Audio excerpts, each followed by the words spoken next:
l'État a d'abord divisé avec la population. Une population qui a tenu à témoigner son attachement au président de la République, Ali Bongo Ondimba, pour tous les projets en cours de réalisation dans la province de Logoué-Maritime.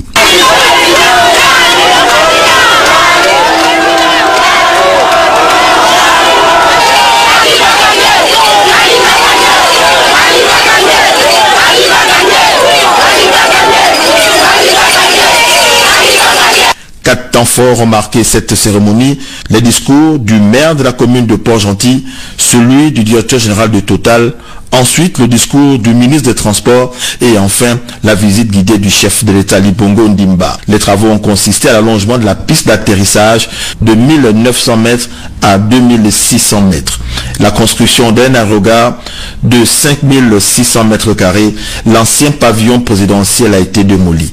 Ali Bongo Ondimba, président de la République, chef de l'État. C'est un grand moment pour la ville de Port-Gentil. Aujourd'hui, avec cet aéroport et tout ce qui va suivre, nous pouvons réellement dire que Port-Gentil, notre capitale économique, va être ouverte sur le monde et connectée sur le monde entier.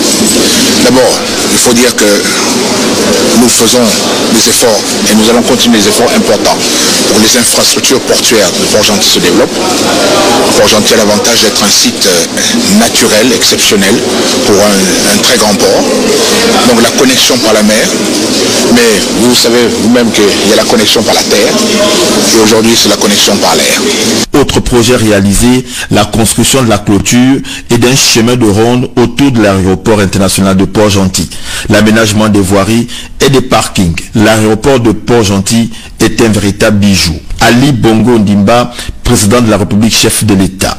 Les efforts de diversification vont se poursuivre et ce joyau que nous inaugurons aujourd'hui est un élément important de desserte pour la ville de Port-Gentil en matière commerciale, passagers et même fret aussi. Construit pour un double objectif à la demande des dessertes des vols internationaux et le développement de l'activité régionale, l'aéroport international de Port-Gentil qui vient de voir le jour est l'aboutissement des conclusions du premier conseil des ministres délocalisés tenu en mars 2010 dans la localité.